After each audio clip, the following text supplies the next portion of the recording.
La sociedad del espectáculo de Joan Ferrer es un libro muy importante para los educadores como una guía, y no solo para ellos, también para los padres de familia, ya que es importante tener claro que la escuela ha cambiado porque la época ha cambiado. Es un reflejo de lo que se vive, de la cultura, no se puede pretender otra cosa diferente. Por lo tanto, los adolescentes, los niños que van en este momento a la escuela, no son los mismos que iban incluso hace 10 años o 20 por todo lo que ha implicado la tecnología y el avance en masa de estos medios de comunicación. ¿De qué manera puede influir esto en el cambio? Bueno, primero vivimos en una sociedad que está en la inmediatez, todo es rápido, todo ocurre en el momento, en el instante, es preciso.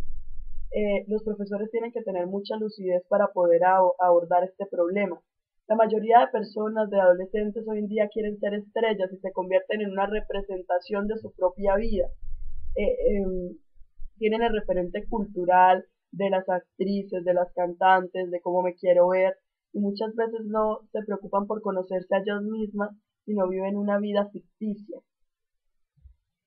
Otra parte muy importante es que hoy en día, por el funcionalismo, los relatos, los contenidos y la tecnología deben ser más dinámicos e implicativos. Los maestros deben no solamente tener claro esto, sino también es importante que intenten conectar con sus estudiantes. Ellos son productos de una época, son personas que rápidamente se aburren, ya que por ejemplo, ellos están acostumbrados a los videojuegos, a la rapidez, a que todo se da en el preciso momento. Entonces, bueno, ¿cómo manejar el aburrimiento en un estudiante? Ya que ellos cuentan con un pensamiento discontinuo y un pensamiento simultáneo. Es como un mosaico de conocimientos inconexos que se adhieren al cerebro, básicamente. Entonces, bueno, ¿cómo se puede manejar eso?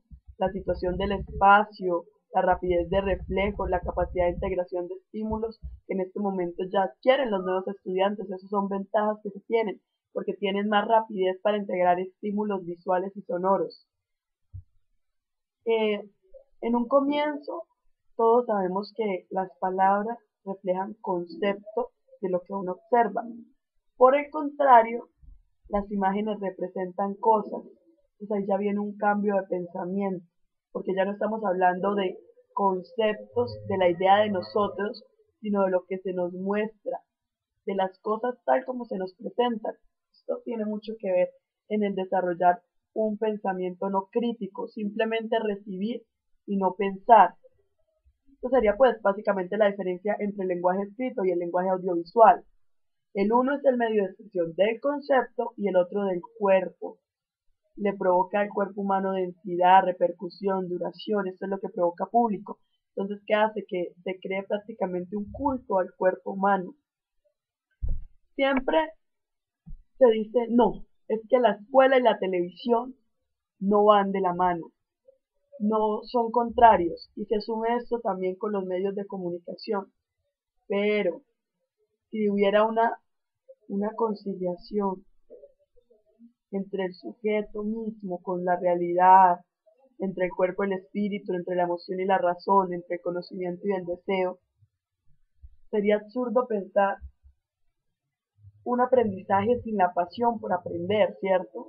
Entonces, ¿por qué no mezclar esa pasión que los estudiantes le meten o tienen a los medios de video, a los videojuegos, mezclarla con el estudio? Eso sería muy importante, tener claro que,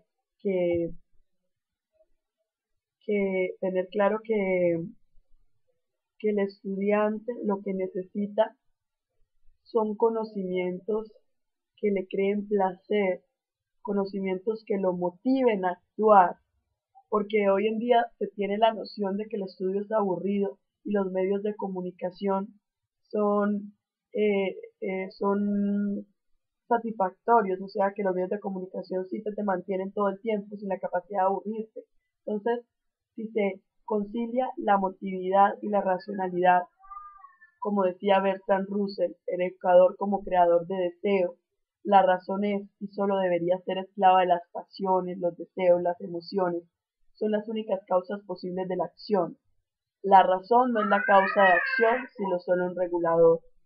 Entonces, es muy importante tener claro como maestros, como padres, que no tiene por qué aprender cosas ser un aburrimiento ni una mamera, sino que tenemos que tener claro qué medios de comunicación tenemos, cómo los podemos utilizar en un salón de clase para hacer la clase mucho más amena para nuestros estudiantes y para que en realidad ellos se sientan satisfechos con lo que están aprendiendo.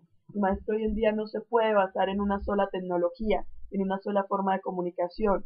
Tiene que ensayar constantemente nuevas fórmulas comunicativas, evaluar cuáles son más útiles, las más eficaces, y debe repensar la cultura.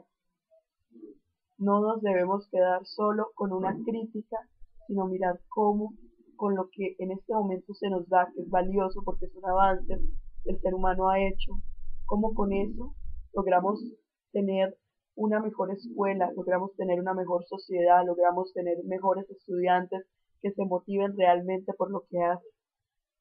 Gracias a esa multiplicidad de recursos con que cuenta el profesor, se pueden incorporar unos medios que ya han demostrado su capacidad movilizadora de masas. Entonces, ¿cuál es el desafío? Poder diseñar unas estrategias didácticas más variadas y creativas que lo que siempre ha sido habitual en el aula, de manera que se utilice la imagen, por ejemplo, valiosísima por su poder de fuerza para poder educar. Entonces, la invitación que nos hace precisamente Johan Ferrés es a esto, a poder utilizar esa cultura del espectáculo en la que vivimos como un medio para poder crear realmente estudiantes, personas que aporten a la sociedad y que se sientan motivadas, que deseen aprender y hacer un cambio. Gracias.